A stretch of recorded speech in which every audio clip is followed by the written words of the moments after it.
I have to admit, I'm just in love with the brain. What can I say? I became a neurologist because it is sort of, again, interesting how we, again, thought about the brain. When they first saw it, you know, they looked at it, you know, with all those lumps and bumps. They called it intestinoid because they had opened up the belly, they had seen the intestines. It looked just like that. And they had opened up the intestines, by the way, and they knew what was in it. So they were not so anxious to open up the brain to see what's in that. Although we know some brains contain the same material. And those of you who have been watching the debates may have come to the same conclusion. But nonetheless, they eventually figured out by 1901 when they managed to stain the neurons that this thing is not just the lumps and bumps, it's just an incredible meshwork. It is way before they knew anything about networking or anything like that. That this incredible network of, now we know something like about 100 billion neurons, connecting to each other, each one to 10,000 other ones. You can, in terms of, I apologize if my computerese is not good. If it's FLOP, is that the one that they're building now?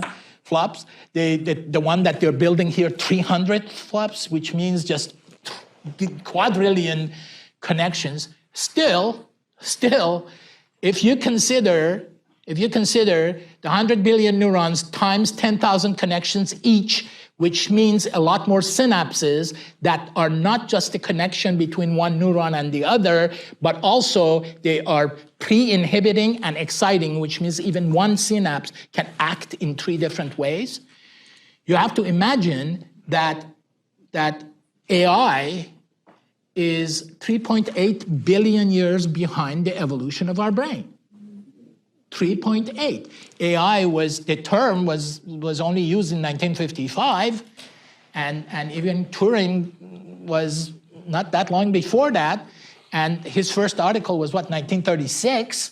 It makes it only 80 years that we are dealing with us creating something that is supposed to think.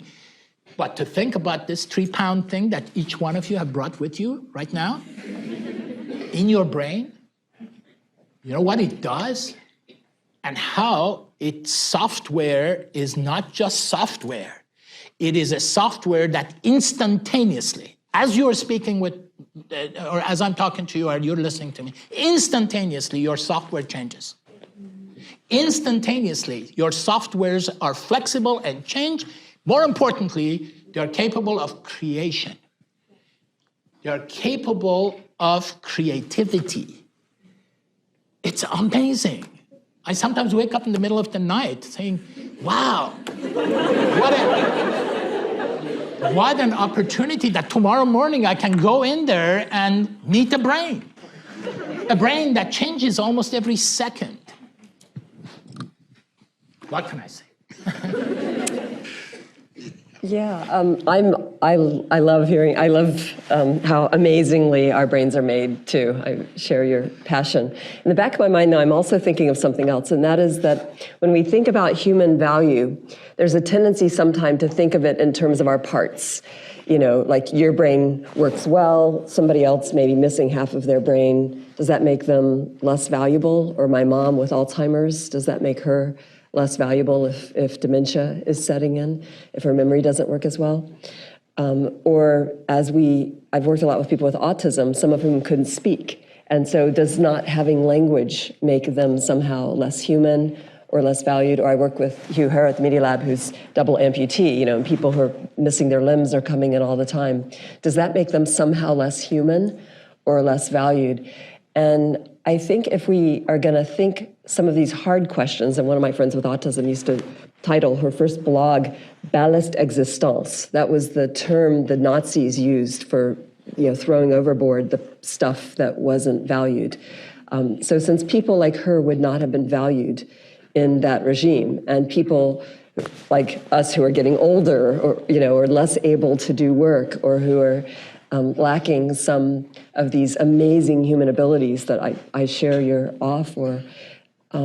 If we define what makes us valued in terms of these things, then I think we get in trouble and we go down that path that, Hitler's scientists justified many people going down.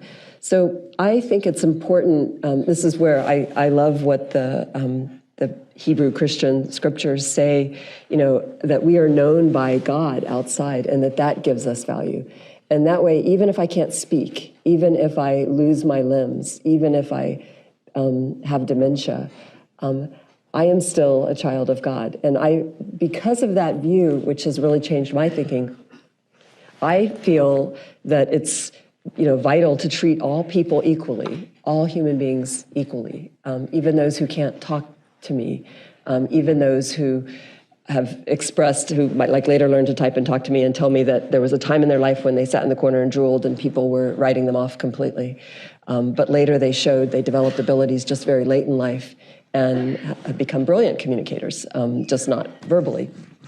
So I find, again, in this worldview, hope and joy in answering that question outside of any stuff that comprises us.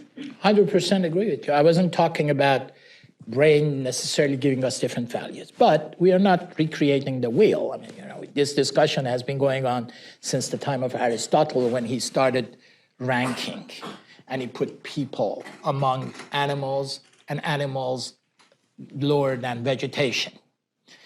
Yeah, that's what Aristotle did. It was his classification was that people are on top, then animals, then you can eat animals, because they're below, and animals can eat vegetables. That's what his classification was. Of course, we have passed 2,300 years beyond that. But what makes humanity interesting is the ability of your brain feeling that compassion for the one that could not do it, and to help and care for the one who didn't do it. I always teach my students that what makes the human species particular is because we never leave our injured behind. All other species, if somebody gets injured, they're gone. We don't. So does that give value to us? No matter where our brain is, no matter what our brain does, no matter what our brain can't do or can do, of course. And that's what makes humanity special. Now, again, you think about, is this external to us or is it internal to us? Right. I can see how it can be internal to us. I can see how our brain can be compassionate and how this incredible complex of networks and neurons can emerge a mind that can be compassionate. But at the same time, it can emerge a mind that would be a Hitler, or we see every day on TV wearing black things and orange things and doing beheading and all of that.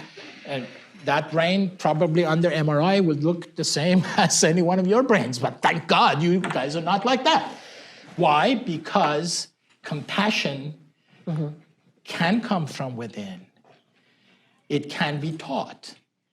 And if there is a system of ethics out there that teaches that to us, frankly, I don't care how it's explaining it.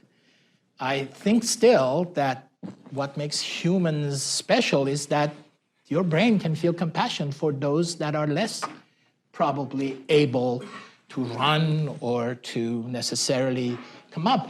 It's amazing also what brains do. In Alzheimer's, for instance, I'm interested in visual arts. That's what I started with and still do. Patients with Alzheimer's suddenly create these incredible works of art that the creation is beyond belief. I have a patient that, I swear to God, when I look at her paintings, I wish I could do one of them. And not able to do certain things that we all take for granted, like remember necessarily what the date is.